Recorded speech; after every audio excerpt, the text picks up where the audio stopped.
Selamat bertemu kembali di channel Dr. Sorang Sitohang, seri bisnis internasional dengan topik mengembangkan ekspor Indonesia di lingkungan ASEAN. Namun sebelum kita mulai, saudara-saudara, jangan lupa tekan tombol subscribe dan lonceng serta tombol notifikasi agar tidak ketinggalan informasi berikutnya dari channel ini. Saudara-saudara sekalian, latar belakang negara Republik Indonesia sebagai negara yang berada di kawasan regional Asia Tenggara.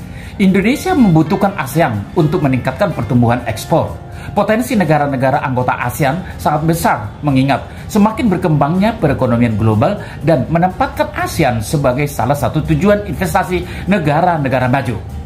Namun, potensi perdagangan antar anggota ASEAN masih belum dieksploitasi dengan baik. Indonesia pun masih menganggap ASEAN bukan sebagai mitra dagang yang utama. Era tahun 90-an, pangsa perdagangan Indonesia dengan kawasan ASEAN hanya sekitar 12,9% dari total perdagangan luar negeri Indonesia. Bahkan jika diruntut lebih detail, selama periode 1998 tahun 2002, tren pertumbuhan ekspor intra-ASEAN hanya 16,13% dan dari Indonesia paling kecil hanya 8,5%. Sedangkan untuk impor intra-ASEAN, laju pertumbuhan rata-rata hanya 8,41% dan Indonesia tercatat impor paling tinggi 19%. Thailand paling sedikit melakukan impor dari sesama anggota ASEAN. Belum optimalnya kegiatan perdagangan antar anggota ASEAN menyebabkan anggota-anggota ASEAN merumuskan berbagai kebijakan untuk mengatasi stagnasi perdagangan. Usaha-usaha untuk meningkatkan perdagangan antara lain dengan pembentukan Asian Free Trade Area dan kesepakatan mempercepat program liberalisasi perdagangan antar sesama anggota. Diharapkan setelah perdagangan bebas antar sesama anggota ASEAN, maka hambatan-hambatan dapat berkurang serta dapat menyemarakkan minat perdagangan antar negara anggota ASEAN. Saudara-saudara sekalian, belum berkembangnya perdagangan antar anggota ASEAN disebabkan oleh beberapa faktor antara lain kesenjangan pembangunan antar negara anggota. Negara-negara anggota ASEAN belum melakukan penambahan nilai tambah dan produknya sehingga dengan tekstur sumber daya yang hampir sama menyebabkan produk-produk yang dimiliki juga hampir serupa dan masih banyaknya hambatan-hambatan perdagangan antar negara anggota itu sendiri. Kemampuan Indonesia memanfaatkan pasar ASEAN tentu juga sangat bergantung pada daya saing relatif dari produk Indonesia dibandingkan dengan produk-produk yang sama dari negara-negara anggota ASEAN lainnya maupun dari negara-negara non-ASEAN yang juga memasok barang dagangannya ke kawasan ASEAN. Salah satu ancaman serius bagi perdagangan Indonesia ialah munculnya kekuatan baru dari negeri China yang sangat menakutkan. Dalam waktu singkat, China berhasil merebut pangsa pasar dalam perdagangan global. Kinerja ekspor negeri China memang berkembang sangat pesat. Daya saing produk-produk China di pasar perdagangan dunia juga semakin membaik. Pangsa pasar dunia dari ekspor China mengalami peningkatan dari hanya 0,4% di tahun 1985 menjadi 6,1% di tahun 2000. Barang China yang memiliki teknologi tinggi yang berada di pasar perdagangan global juga meningkat pesat dari 0,4% di tahun 85 mencapai 6% di tahun 2000. Saudara-saudara sekalian, prestasi China ini didorong oleh semakin banyaknya tingkat daya saing China di pasar global. Dari data yang dipublikasikan, Departemen memajukan hampir sebagian besar produk-produk China lebih unggul dari Indonesia. Keunggulan produk Indonesia yang signifikan hanya di produk-produk dari kayu seperti bubur kertas, kayu lapis, dan barang-barang dari kayu. Hal ini menunjukkan bahwa keunggulan Indonesia masih berada pada produk-produk tradisional yang tergantung pada sumber daya alam, tenaga kerja murah, dan yang berteknologi rendah hingga menengah. Saudara bisa bandingkan dengan Cina tadi. Ya, negara China unggul jauh ya pada produk-produk yang tidak terlalu bergantung pada sumber daya alam, tetapi lebih pada teknologi dan skill. Kuatnya tekanan persaingan dari China terhadap ekspor Indonesia dan negara-negara lainnya di Asia dapat dilihat dari semakin besarnya ekspor China ke ketiga pasar besar dunia, yaitu Jepang, Amerika Serikat, dan Uni Eropa. Banyak faktor yang membuat China semakin jauh unggul dari Indonesia dalam arena perdagangan internasional, karena tingkat produktivitasnya tenaga kerja lebih tinggi dan upah pekerja yang lebih rendah. Keunggulan China atas Indonesia juga dikarenakan tingkat diversifikasi produk ekspor China yang lebih baik dibandingkan produk ekspor Indonesia. Diversifikasi produk untuk ekspor China mulai dari makanan hingga alat-alat elektronik dan otomotif, dengan tetap lebih unggul dalam produktivitas tenaga kerja dan tingkat upah yang relatif rendah, dan didorong oleh pengembangan teknologi serta dukungan penuh dari pemerintahnya. China dapat menjadi ancaman serius yang dapat menggeser produk-produk yang sama buatan Indonesia di pasar ekspor. Saudara-saudara sekalian, mari kita lihat kemampuan Indonesia untuk menembus pasar global untuk meningkatkan ekspor ditentukan oleh suatu kombinasi dari sejumlah faktor keunggulan relatif yang dimiliki oleh masing-masing negara. Indonesia sendiri memiliki keunggulan alami berupa jumlah tenaga kerja khususnya dari golongan pendidikan rendah dan bahan baku yang melimpah. Ada pula keunggulan yang masih dapat dikembangkan berupa tenaga kerja terdidik atau memiliki keterampilan yang memadai dan yang menguasai teknologi sehingga mampu membuat bahan baku sintetis yang kualitasnya baik atau memproduksi secara lebih efisien dengan menggunakan teknologi. Faktor yang mempengaruhi kinerja ekspor dapat dibedakan dari sisi permintaan dan penawaran. Dari sisi permintaan, lebih ke arah pendapatan dan selera pasar tujuan ekspor. Sedangkan dari sisi penawaran, lebih ke arah internal, berupa kondisi perusahaan eksportir yang bersangkutan seperti kemampuan sumber daya manusia, kekuatan permodalan, dan penguasaan teknologi tentunya. Mari kita masuk manfaat ASEAN bagi pertumbuhan ekspor Indonesia. Ya, saudara sekalian, sekali lagi, manfaat ASEAN bagi pertumbuhan ekspor Indonesia. Kemampuan ekspor merupakan salah satu ukuran dalam memandang perekonomian suatu negara dalam menopang pembangunan ekonominya.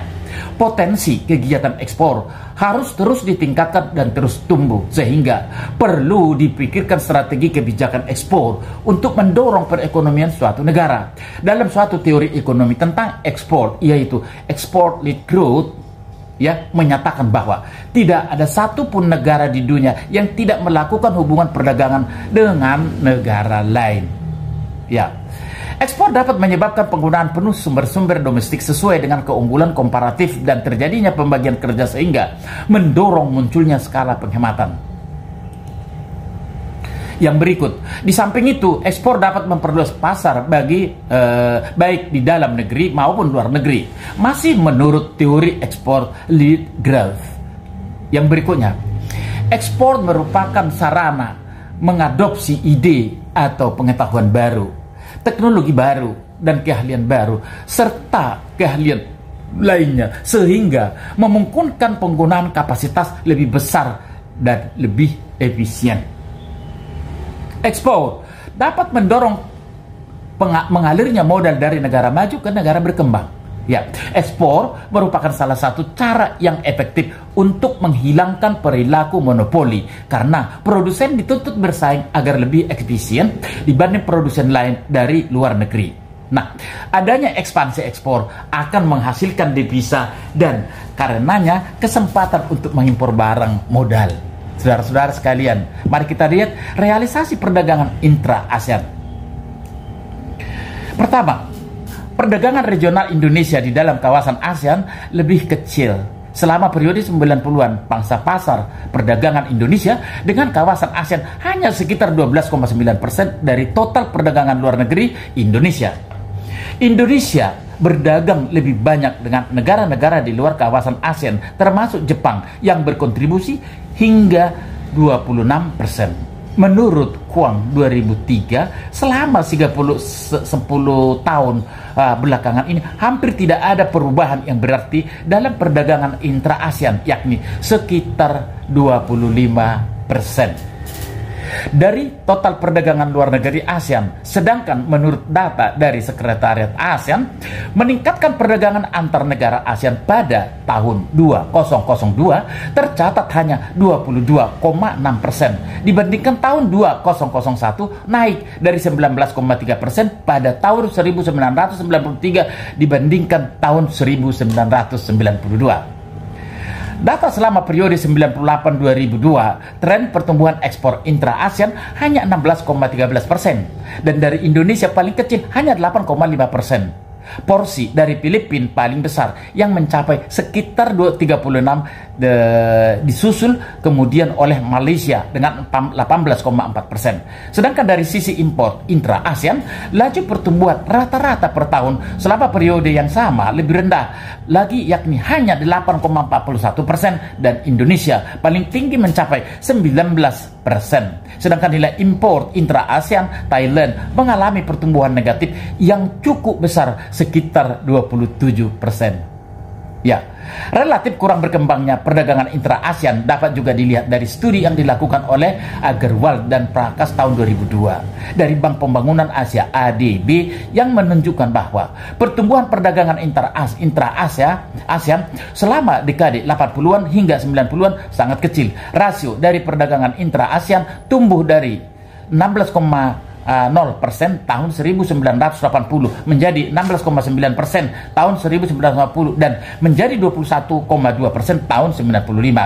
Selama pertengahan kedua dari periode 90-an, rasio perdagangan intra-ASEAN mengalami stagnasi pada tahun sekitar 21%, walaupun pada saat itu ada usaha-usaha untuk meningkatkan perdagangan antar negara anggota lewat pembentukan Asian Free Trade Area dan satu kesepakatan mempercepat program di liberalisasi perdagangan melalui Masyarakat Ekonomi ASEAN. Saudara-saudara sekalian, dalam nilai relatif terhadap total ekspor dunia, nilai perdagangan intra-ASEAN pada tahun 1975 hanya 0,3%. Dan pada tahun 85 serta 95 nilainya naik menjadi masing-masing 0,6% dan 1,3% pada tahun 2001. Porsi mengalami penurunan sedikit menjadi 1,2% dari total ekspor dunia. Sedangkan nilai perdagangan intra Uni Eropa rata-rata per tahun selama periode yang diteliti jauh lebih besar di atas 20%, dan dari NAFTA antara 6% hingga 10% lebih dari total ekspor dunia. Mari kita lihat saudara-saudara, berdasarkan data dari ITC dalam Sekretariat ASEAN, ekspor Indonesia ke ASEAN relatif kecil dibandingkan dengan Singapura, Malaysia, dan Thailand, namun lebih besar dari Filipina. Sebenarnya Indonesia menyadari bahwa peluang dalam kegiatan perdagangan dengan ASEAN pada dekade 2000-an secara konsisten ASEAN menjadi tujuan ekspor utama Indonesia, termasuk migas setelah pasar Jepang. Salah satu produk ekspor yang diandalkan Indonesia ke pasar ASEAN adalah komponen otomotif. Data BPS menunjukkan bahwa ekspor komponen Indonesia ke kawasan ASEAN terus meningkat sejak tahun 1999 meskipun tidak terlalu signifikan. Hal ini terjadi karena beberapa anggota ASEAN lainnya juga memproduksi komponen otomotif dan menjadi kompetitor seperti Thailand, Malaysia, serta persaingan dari negara-negara luas kawasan ASEAN. Produk manufaktur lain yang diproduksi Indonesia dan memiliki keunggulan relatif dibandingkan negara anggota ASEAN yang lain ialah kertas dan produk kertas. Data menunjukkan ekspor kertas dan produknya dari Indonesia mencapai 20% dan total ekspor kertas dan produksinya dari Indonesia ke pasar dunia. Singapura dan Malaysia tercatat sebagai penyerap sebagian besar produk ekspor tersebut dari Indonesia. Faktor-faktor penentu perdagangan intra-ASEAN. Belum optimalnya perdagangan intra-ASEAN disebabkan oleh berbagai faktor sebagai berikut. Yang pertama, kesenjangan pembangunan antar negara anggota di mana kurang berkembangnya mekanisme pasar di negara-negara anggota, tingkat pembangunannya masih relatif rendah seperti di Indonesia, Vietnam, Kamboja, dan Laos. Perbedaan dalam tingkat pembangunan dari sektor keuangan juga menghambat proses integrasi yang cepat dan mengakibatkan biaya dari transaksi internal meningkat.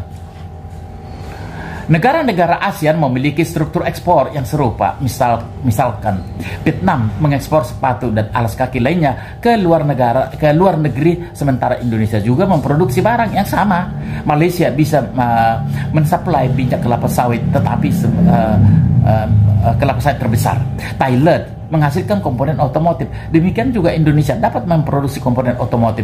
Rendahnya tingkat diversifikasi disebabkan belum berkembangnya industri-industri pendukung dan barang modal di negara-negara ASEAN. Faktor penyebab ketiga ialah masih banyaknya hambatan perdagangan antar anggota. Misalnya, dalam prosedur kepabeanan, menyelesaikan sengketa perdagangan dan standarisasi produk. Sampai saat ini masih belum ada kesepakatan bersama mengenai masalah-masalah tersebut. Akan tetapi segera berlakunya Masyarakat Ekonomi ASEAN 2015 diharapkan dapat menjadi solusi atas berbagai hambatan perdagangan tersebut. Potensi dan daya saing. Tersimpan potensi yang besar, akan tetapi belum dimaksimalkan bagi negara-negara anggota ASEAN untuk melakukan spesialisasi dalam perdagangan yang diharapkan pada keunggulan relatif masing-masing negara. Perbedaan keunggulan di antara mereka dapat dilihat dari perbedaan dalam bidang produksi per satu unit faktor produksi, misalnya tenaga kerja, atau perbedaan dalam tingkat intensitas pemakaian faktor produksi dari produk ekspor yang sama. Dalam hal biaya produksi, data yang menggambarkan perbedaan dalam keunggulan ongkos komparatif dari Indonesia dengan Malaysia, Filipina, dan Thailand menurut beberapa produk ekspor utama. Perbedaan ongkos komparatif tersebut yang didasarkan pada biaya per satu pekerja erat kaitannya dengan perbedaan dalam tingkat upah dan produktivitas tenaga kerja diantaranya. Pada ASEAN tersebut pada tahun 2020 menganggap Indonesia unggul atas ketiga ASEAN untuk produk-produk makanan, tekstil, pakaian jadi, elektronik, dan alat pengangkutan. Berdasarkan dalam intensitas pemakaian faktor produksi menunjukkan bahwa ekspor Indonesia lebih padat sumber daya alam maupun tenaga kerja dibandingkan Malaysia, Filipina, Singapura, dan Thailand. Potensi yang dimiliki negara-negara ASEAN untuk berspesialisasi berdasarkan keunggulan masing-masing juga tercermin dari data histori mengenai perkembangannya ekspor dan produk-produk utama dari masing-masing anggota. Untuk tekstil dan pakaian jadi, Indonesia lebih unggul karena pangsanya sebagai suatu persentasi dari total.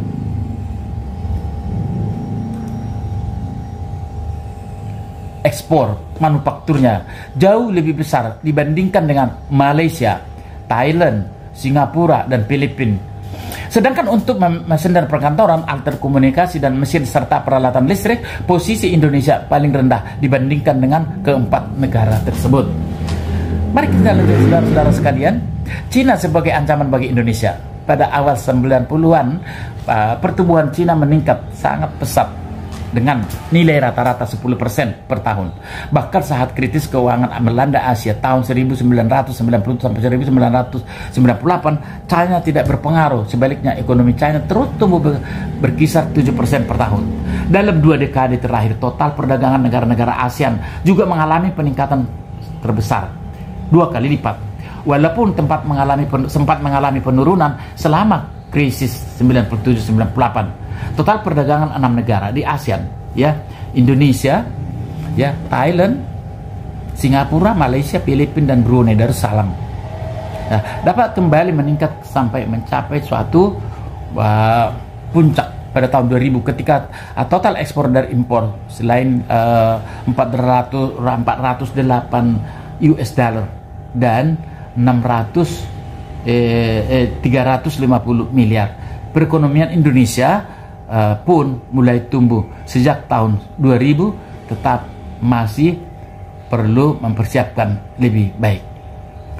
Kemudian saudara-saudara sekalian, ASEAN akan menghadapi tantangan serta peluang akibat perjanjian CAFTA dari sisi ekspor ASEAN. China lebih salah satu negara yang memiliki peningkatan pendapatan per kapita dan merupakan peluang pasar yang besar untuk ASEAN. Dari sisi impor ASEAN, tantangan serius yang dalam negeri dengan diproduksi impor China. Ancaman China untuk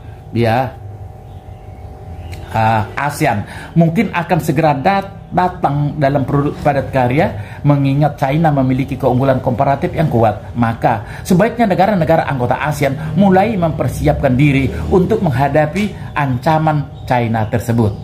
Kinerja ekspor. Kenapa harus kita bahas?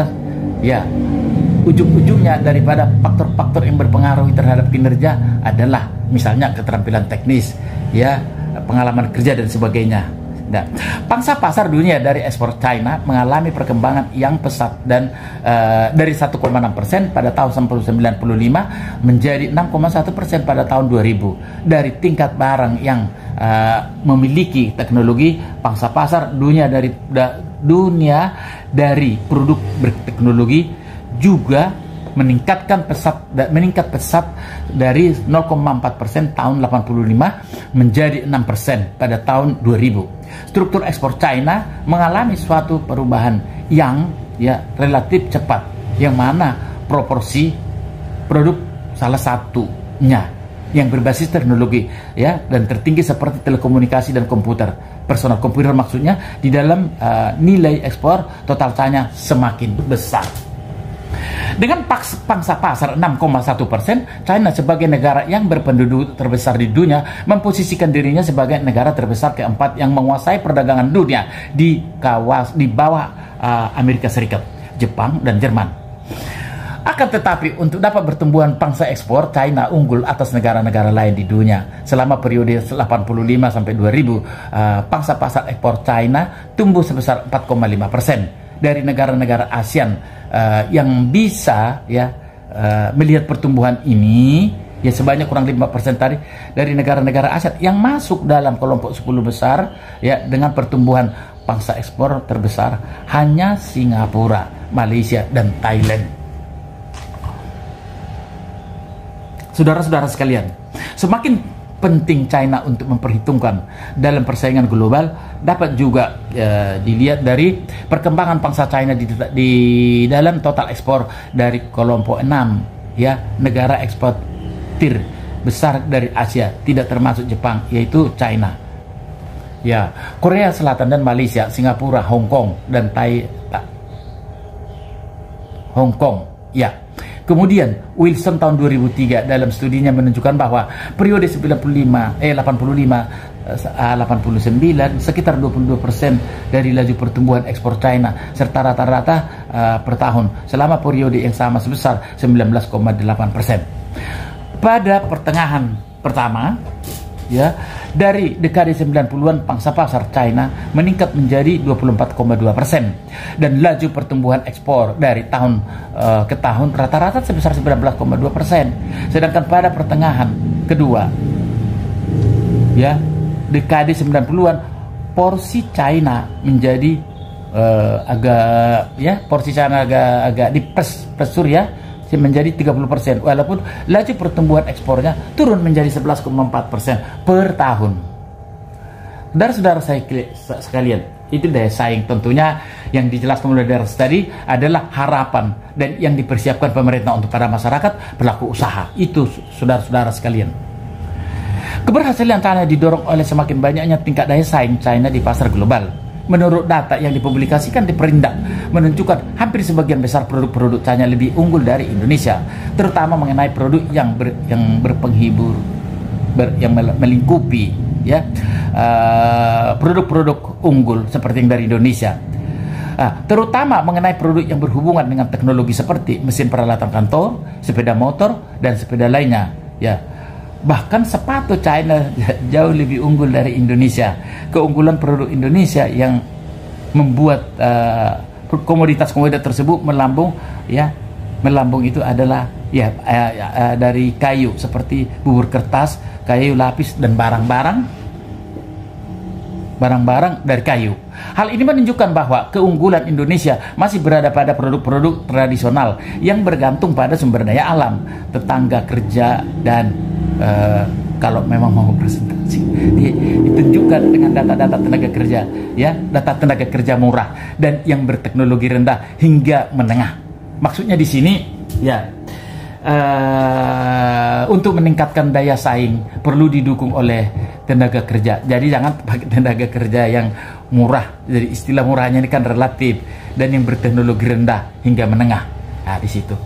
Saudara-saudara sekalian, Indonesia berada pada posisi ke-85 dari 103 negara yang mengekspor tekstil pada periode tahun 1994 sampai 1998 dengan laju pertumbuhan ekspor 4%. Laju pertumbuhan ekspor Indonesia untuk periode 97-2001 sebesar 20% dan naik ke peringkat 27. Sebagai perbandingan untuk periode 97-2001, laju pertumbuhan ekspor tekstil China 12% dan berada pada posisi 42. Akan tetapi pangsa pasar dunia China untuk tekstil berada di posisi 1 sebesar 11,75%, sedangkan Indonesia di peringkat 14 dengan pangsa pasar tekstil dunia 2,24%. Untuk produk-produk yang tidak terlalu tergantung sumber daya alam, tetapi lebih tergantung pada teknologi dan skill, China jauh lebih unggul dari Indonesia. Bahkan untuk produk tekstil dan makanan olahan, pekerjaan jadi merupakan produk ekspor Indonesia. Ya, ekspor Indonesia yang masih lebih unggul dari China, disumbang oleh produk-produk dari kayu, sementara di produk-produk elektronik Indonesia masih kalah dibandingkan China. Kuatnya tekanan persaingan dari China terhadap produk ekspor Indonesia dapat dilihat dari semakin besarnya total ekspor China ke Indonesia, maksudnya ke negara Indonesia yang didistribusikan ke pasar-pasar dunia juga seperti Jepang, Amerika Serikat. Semakin besar porsi dari total ekspor suatu negara ke tiga pasar tersebut mengindikasikan semakin tinggi daya saing produk-produk ekspor. Ketiga negara tersebut merupakan barometer perekonomian dan perdagangan dunia. Secara keseluruhan, dengan semakin baiknya sumber daya manusia dan berkembangnya teknologi yang semakin pesat akan mendorong peningkatan produktivitas dan penurunan struktur biaya produksi tertentu. Dengan bergabungnya China ke WTO, World Trade Organization, dapat diketahui bahwa di tahun-tahun mendatang tren pertumbuhan dari pangsa pasar China di pasar dunia akan bertanggung jawab terus, ya, akan bertanggung jawab terus dengan laju percepatan yang semakin tinggi, bahkan tidak mentaati aturan sebagaimana mestinya seperti ditentukan oleh pemerintah. Nah, diversifikasi ekspor. Salah satu cara kita untuk meningkatkan daya saing dan meningkatkan jumlah pelanggan yaitu harus melakukan diversifikasi ekspor. Keunggulan China atas Indonesia juga dapat dilihat dari tingkat diversifikasi produk ekspor China yang jauh lebih tinggi dibandingkan Indonesia, mulai dari berbagai macam produk makanan hingga alat elektronik dan otomotif. Perbandingan data ekspor China dan Indonesia ke pasar Amerika Serikat 1999 sampai 2002 dapat menjadi acuan betapa China merupakan ancaman yang kuat. Ya, ini hati-hati. Untuk ikan dan makanan olahan, ya, pertumbuhan total ekspor China ke Amerika Serikat mencapai 167,5% dibandingkan dengan negara lainnya. Kita lihat China dan Indonesia, ya, sama-sama masuk pasar tahun 98-2002. Hal ini dapat menjadi acuan betapa China merupakan ancaman yang kuat untuk ikan dan olahannya. Pertumbuhan total ekspor China ke Amerika Serikat menjadi 1,67,5% dibandingkan dengan Indonesia yang hanya 29,3%. Kayu lapis lebih parah pertumbuhan Indonesia, ya, hampir negatif, sementara China menjadi 300%. Ekspor boleh dikatakan, ya, kebutuhan TV dan perlengkapan ke Amerika Serikat, pertumbuhan China mencapai 500% dibandingkan Indonesia yang hanya 44%. Coba kita bayangkan sama-sama, ya. 50 ke 44% cukup menyedihkan. Persaingan ketat terjadi di produk elektronik, mulai elektronik konsumen hingga alat-alat telekomunikasi, mesin dan peralatan kantor. China telah memproduksi seperempat dari kebutuhan dunia untuk televisi dan mesin cuci, serta setengah dari permintaan pasar dunia untuk sementara dan mesin fotokopi. Berdasarkan hasil studi Wilson tahun 2003, keberhasilan China dalam ekspor elektroniknya juga berdasarkan hasil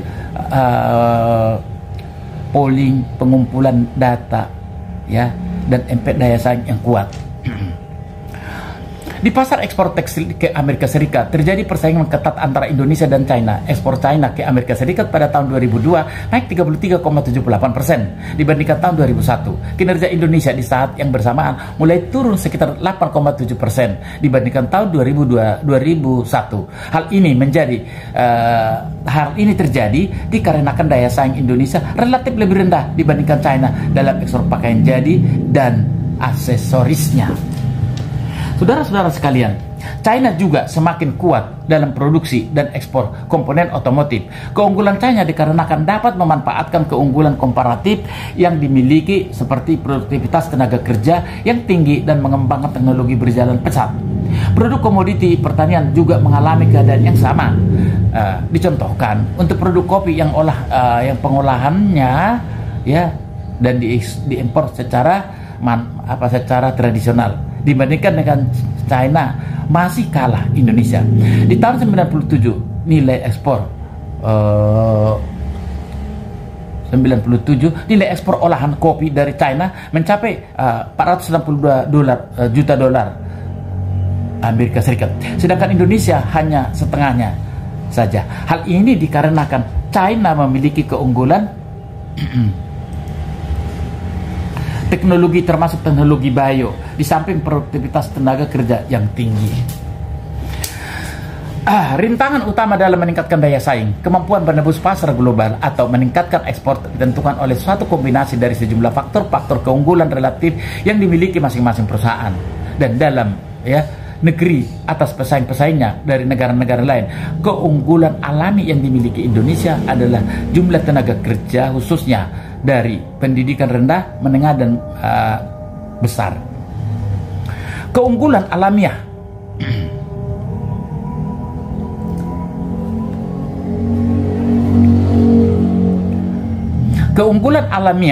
yang dimiliki Indonesia sangat mendukung perkembangan ekspor komoditas primer seperti minyak dan pertanian serta sebagian manufaktur yang padat tenaga kerja dan berbasis sumber daya alam seperti produk kayu, ya. Sedangkan keunggulan yang harus dikembangkan adalah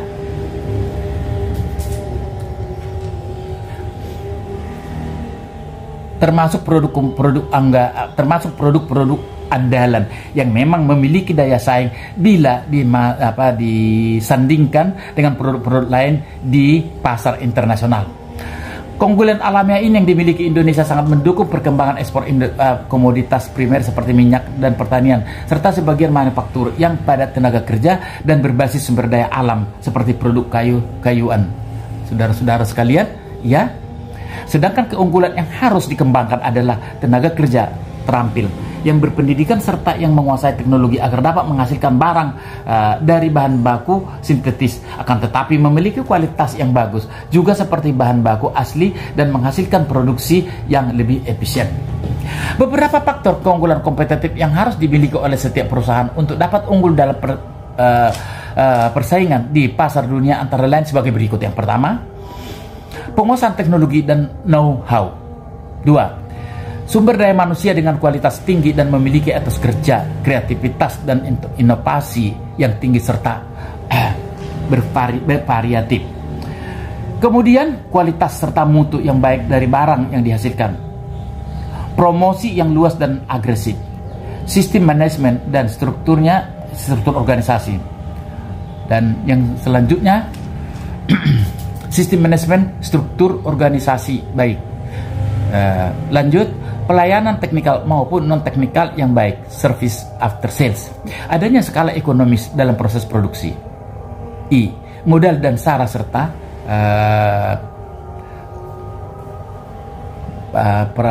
peraturan dan regulasi lainnya. Kemudian memiliki jaringan bisnis di dalam dan terutama di luar negeri yang baik. Artinya kalau kita perusahaan secara pribadi memang kita harus tidak pernah dapat blacklist jika ditelusuri ke negara-negara tujuan di mana kalau kita mulai mengekspor. Proses produksi yang dilakukan just in time, sistem produksi atau sistem manajemen pabrik modern yang dikembangkan oleh perusahaan-perusahaan Jepang yang pada prinsipnya hanya memproduksi jenis barang yang diminta sejumlah yang diperlukan dan pada saat dibutuhkan oleh konsumen. Tingkat entrepreneurship yang tinggi, yakni seorang pengusaha yang sangat inovatif, inventif, kreatif, dan memiliki visi yang luas mengenai produk dan lingkungannya sekitar dan mengetahui cara yang efektif dan efisien dalam menghadapi persaingan ketat di pasar global. Kemudian yang terakhir adalah pemerintah yang solid dan bersih serta sistem pemerintahan transparan dan efisien. Saudara-saudara sekalian, secara teoritis faktor-faktor yang diduga punya pengaruh langsung maupun tidak langsung terhadap kinerja ekspor Indonesia dapat dibedakan antara lain faktor dari sikap permintaan dan faktor dari sisi penawaran. Dari sisi permintaan, pasar adalah terutama pendampingan yang dilakukan. Sedangkan dari sisi penawaran sebagian adalah faktor-faktor yang hingga saat ini masih tetap dirumuskan, namun faktor-faktor tersebut jelas adalah itu meningkatkan kinerja baik pengusaha maupun karyawan yang bersangkutan. Laporan World Economic Forum WEF menunjukkan dari tahun 96 sampai tahun 2002 indeks daya saing global Indonesia menurun drastis dari posisi 30 ke 1996 menjadi 67 di tahun 97. Kemudian berada di posisi 49 dan di tahun 2002 berada di peringkat 65. Keduanya sama-sama turun dan akan tetapi tingkat penurunan Vietnam lebih baik dari Indonesia. Pada tahun 2003-2009 peringkat Vietnam lebih baik dari Indonesia. Tahun 2004 indeks daya saing global Indonesia kembali memburuk, turun dari posisi 72 dari 102 negara. Sedangkan victim lagi posisi berada di posisi 60.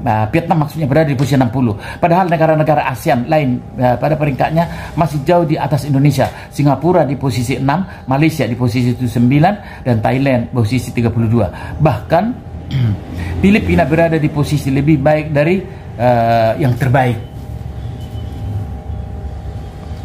Kesimpulan saudara-saudara sekalian, yang pertama, sektor ekspor merupakan salah satu ukuran dalam memandang perekonomian suatu negara dalam menopang pembangunan ekonominya.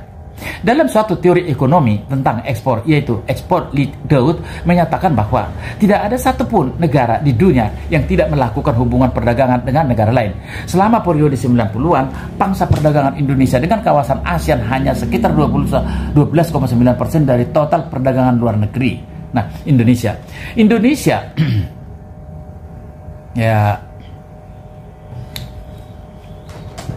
selama periode 90-an pangsa pasar dagang Indonesia dengan kawasan ASEAN hanya sekitar 12,9 seperti yang saya katakan tadi dari total perdagangan luar negeri Indonesia. Indonesia berdagang lebih banyak dengan negara-negara di luar kawasan ASEAN termasuk Jepang yang berkontribusi hingga 26%. Yang kedua, kesimpulan, dalam nilai relatif terhadap total ekspor dunia, nilai perdagangan intra-ASEAN pada tahun 1975 hanya 0,3% dan pada tahun 85 serta tahun 2001 posisinya mengalami penurunan sedikit menjadi 1,2% dari total ekspor dunia. Sedangkan nilai perdagangan intra Uni Eropa rata-rata per tahun selama periode yang diteliti jauh lebih besar di atas 20% dan dari NAFTA antara 6% sehingga 10% lebih dari total ekspor dunia. Menurut data di ITC dan Sekretariat ASEAN, ekspor Indonesia ke ASEAN relatif kecil dibandingkan dengan Singapura, Malaysia, dan Thailand.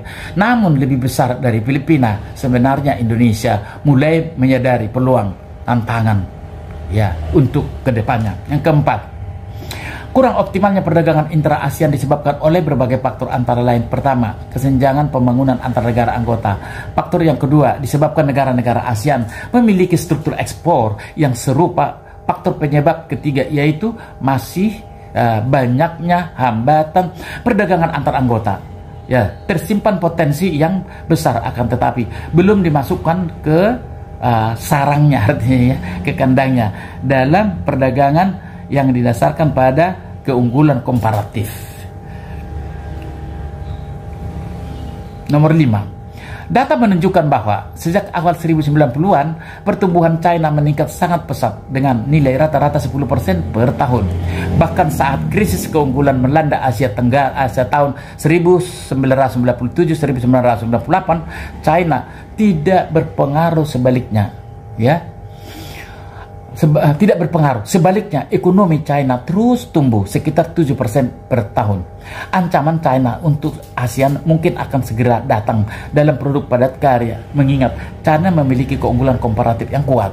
Nah, pangsa pasar dunia dari ekspor China mengalami perkembangan yang pesat 1,6% pada tahun 85 menjadi 6,1% pada tahun 2000.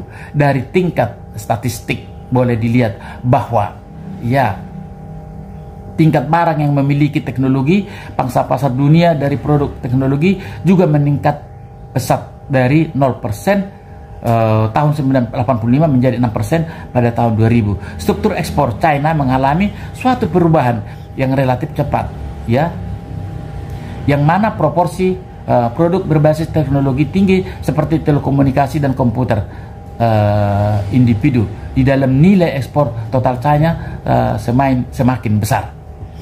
Yang keenam, Presiden China itu didorong oleh semakin baiknya tingkat daya saing China di pasar global. Dari data yang dipublikasikan Departemen Perindustrian dan Perdagangan, merupakan hampir sebagian besar produk-produk China lebih unggul di pasar internasional. Terutama mengenai produk-produk yang berhubungan dengan teknologi seperti mesin peralatan kantor, jauh lebih unggul dari Indonesia. Keunggulan produk Indonesia yang signifikan hanya di produk-produk dari kayu, ya, seperti bubur kertas, kayu lapis, dan barang-barang dari kayu. Keunggulan produk Indonesia yang signifikan hanya di produk-produk dari kayu yang dikhususkan untuk komoditas tersebut. Demikian saudara-saudara sekalian yang dapat saya sampaikan. Semoga memberikan manfaat untuk Anda. Jangan lupa saudara-saudara, jika ada yang kurang jelas tentang topik ini, hubungi channel Dr. Sonat Sitohang. Demikian kita cukupkan hari ini. Sampai jumpa kembali pada edisi berikutnya dengan topik yang berbeda. Terima kasih.